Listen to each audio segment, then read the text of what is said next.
कल महाराज एक प्रश्न आया था हमारे पास कि महाराज हमारे घर में मछली आदि चीज़ों का सेवन करते हैं लोग, मतलब अभक्ष्य पदार्थ सेवन करते हैं। हम नहीं करते, परंतु उसी बर्तन में हमें पाना पड़ता है भोजन। हमारा ब्रह्मचर्य बार-बार टूट जा रहा है। हम आपसे ये पूछना प्रश्न चाहते हैं कि यदि हम वो चीज़ कर रहे हैं तो भगवान की सेवा में क्या हमें पाप लगेगा? या हमें क्या करना चाहिए वहाँ? तो हमने उनसे विनती करी, कल हमने उनको बताया भी, और हमने सोचा इसमें एक वीडियो बनाया ताकि बाकी लोगों के लिए भी थोड़ी-सी जो है एक ची कृपा हो जाए, साफ-सुथरी की सीधा-सीधा जीवन जिए, सात्विक भोजन करें। मेरी विनती मानिएगा, आपके जीवन में यदि आप भगवान के भरोसे चल रहे हैं, भगवान के मार्ग में चल रहे हैं, तो कोशिश हमारी यही रहनी चाहिए कि हम किस हम यदि हम अपना कल्याण चाहते हैं, तो उस जीव के अंदर भी तो उसका भी तो वो भी अपना कल्याण चाहता है। सबको अपने प्राण प्यारे हैं, सबको अपने प्यार प्राण भगवान ने सबको बना के भेजा। भगवान के ही अंश हम भी हैं, उसके अंदर भी भगवान ही बैठे हैं, उसके अंदर भी भगवान ही बैठे हैं। तो जब हम अपना अपना हम भगवान को मान के अपने आप को हम भगवान के मार्ग पर लगाना चाह रहे हैं, सारे पुण्य इकट्ठा करना चाह रहे हैं और उनको उनको अभक्त रात के खा रहे हैं। अपने सिर्फ एक इस जीव का स्वाद के लिए, जो कि घाटी के नीचे चले जाएगी तो वैसे भी माटी बन जाएगा।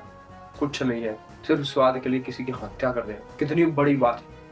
हमारे तो हाथ काँप जाने चाहिए उस छूने को, उस चीज़ को। यदि आप भगवत मार्ग में चलना चाहते हैं तो आपसे विनती करेंगे महाराज, अभक्ष्य पदार्थों से दूर रहेंगे तो आपकी दिनचर्या भी ठीक रहेगी, ब्रह्मचर्य भी नहीं टूटेगा और एक तेज रहेगा आपके अंदर। सात्विक भोजन करो। हिरण को देखो कितनी फुर्ती है उसके अंदर, वो क्या खाता है। हाथी को देखो, मांसाहारी हाथी, कितना बड़ा शरीर है, और वो सब जानवर प्रवृत्ति के हैं। उनको भगवान ने ऐसी बुद्धि विवेक बल आपकी तरह सोचने समझने की क्षमता, नवीन कर्म करने की शक्ति प्रदान नहीं करी भगवान ने। भगवान ने आपको दिया 84,09,999 योनियों में भटक रहे, देख कर आपको दया करी कि चलो इसके ऊपर दया करो, बार बार ये चक्कर में घूम रहा है। एक मनुष्य का जन्म जीने दे दो जिसमें साफ सुथरे अच्छे कर्म करके पार हो जाए यहाँ से, फिर दोबारा इस चक्कर में फंसना। पुनरपि जन्म पुनरपि मरणम पुनरपि जठनी जठनी सैनम में बार बार फंसे ना आके। पर हम क्या कर रहे हैं यहाँ आके, हम दूसरों का सुख छीन के, उनकी जिंदगी छीन के अपने आप को सुखी करने की कोशिश कर रहे हैं, जो कि है नहीं। पहली बात तो ये पक्की मान लो, भोगों में सुख की सत्ता ही नहीं है। और यदि उसके बाद भी आपको लगता है ऐसा, तो ये सिर्फ मन का खेल है। मन फंसाता है ले जाके उस चीज़ों में, फिर वही मन आपको ऐसा पश्चाताप करवाएगा कि यार हमने ऐसा क्यों कर दिया, हमने ऐसा तो कर दिया, तो हम किसी काम के नहीं, हमारे ऐसा हमारे वैसा। यही मन है जो तो पहले फंसाया। तो विनती मानिए, साफ सुथरा सात्विक भोजन करो, उससे आप बलवान रहोगे, बुद्धि शुद्ध रहेगी आपकी, अच्छे नवीन कर्म करोगे, जिससे आपका लौकिक पारलौकिक दोनों दोनों जो है जगत मंगल ही मंगल हो जाएगा। विनती मानो, तब आपके अंदर वो सच्चा भाव प्रकट होता है भगवान के लिए। आप कितना भी पुराने हम नाम जप भी करते हैं, बिल्कुल करिए, कृपा है, नाम जप का फल हमेशा मिलता है। आपके पुराने जो है पाप नष्ट होंगे तभी आपने ये प्रश्न किया, वरना लोग सोचते भी नहीं प्रश्न करना। वो अपना जिंदगी में उनको लगता है कि यही जीवन है, बस खाओ पियो मौज करो, ये जीवन नहीं महाराज।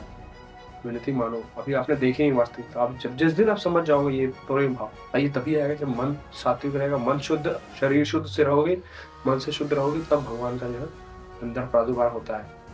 प्रादुर्भाव होगा तो आपको अंदर से एक झलक आएगी, अच्छा हाँ प्रभु, दयावान हो जाओगे आप। फिर आपको देखोगे आपके अंदर प्रेम का सागर हो जाओगे आप। देखो प्रेम करुणा में भगवान हमारे खुद ही स्वयं है। करुणा बह रही है, करुणा रूप में, जब नर्मदा नदी बह रही है, हमने 50 बार बताया। थोड़ा सा दया करिए जीवों पे, सबको छोड़िए, सबको स्वतंत्र रहने दीजिए, सबको अपने अपने जीवन जीने का हक है। हमें कोई अधिकार नहीं, ना अपनी हत्या करने की, ना किसी और की हत्या करने, हमें कोई अधिकार नहीं। अगर आप कुछ कर सकते हो तो किसी का भला करो, नहीं कर सकते हो तो अपना भला करो, बचा के रखो, सात्विक भोजन करो, सात्विक दिनचर्या रखो, सात्विक लोगों के संगत में रहो, अच्छे संगत में रहोगे, अच्छा भला होगा। हम कह रहे हैं इसमें कोई बहुत बड़ी बात तो है नहीं कि ऐसा हम आपको बहुत मेहनत करना पड़ेगा, इसलिए नहीं। मन की बात है, बसवन का खेल। अपने आप को समझा लो, एक सही लाइन सही दिशा में चलने लगो, अभी सब सुधर जाएगा। बिगड़ी जन्म मने की अभी सुधरा है आज, सब सुधर जाता है। शुरू तो करो, अंदर से लाओ तो वो चीज़ कि हाँ हम कर लेंगे, फिर करेंगे। बस ये सब बातें बनाना नहीं, बहाने बनाओ मत कि ब्रह्मचर्य हमसे टूट जा रहा, हमसे नहीं हो पा रहा, हमसे नहीं। अरे सबसे होता है महाराज, बस आप साथ जो चीज़ बताई जाए कम से कम वो पकड़ो जब नहीं हो रहा है तो। या तो आदमी प्रयास करता है स्वयं, या फिर दूसरों से पूछता है कैसे करना है, फिर उसको काम उसके ऊपर अमल कर रहे हो तब ना। और हम सारी चीज़ बता दें आपको, सारी चीज़ें, पर आप कुछ करो मत। आप मनमानी आचरण करते रहो, फिर कहो कि ऐसा नहीं हो रहा है, वैसा ऐसे नहीं चलेगा। थोड़ा सा नियम में लाइए, भगवान के अंश मजबूत बनो यार। बच्चे वो छोटी छोटी चीजें, जब जीवों को खा के हम बलवान थोड़ी बन सकते हैं। वो जीव क्या खा रहा है, दाना खा रहा है, छोटी छोटी चीजें खा रहा है, उसको खा के हम बलवान कैसे बन सकते हैं? हमारी बुद्धि अशुद्ध हो जाएगी, हमारे नकारात्मक ऊर्जा घुस जाएगी, नकारात्मक सोच रही है हमारी, हम कभी आगे नहीं बढ़ पाएंगे किसी चीज। मेहनत करते रह जाओगे, सात्विक रहोगे, थोड़ी मेहनत करोगे, बड़ा फल मिलेगा। पक्की बात है, किया हुआ है, आप देखो, अनुभव की बात हम कह रहे हैं। करके देखो, हमसे मत पूछो, करके देखो, फिर आगे कहना कि हाँ हमारी, हाँ की एक भी बात हमारी गलत है तो कहना आपकी। बात मान लीजिए, हाँ जो हर हर महादेव।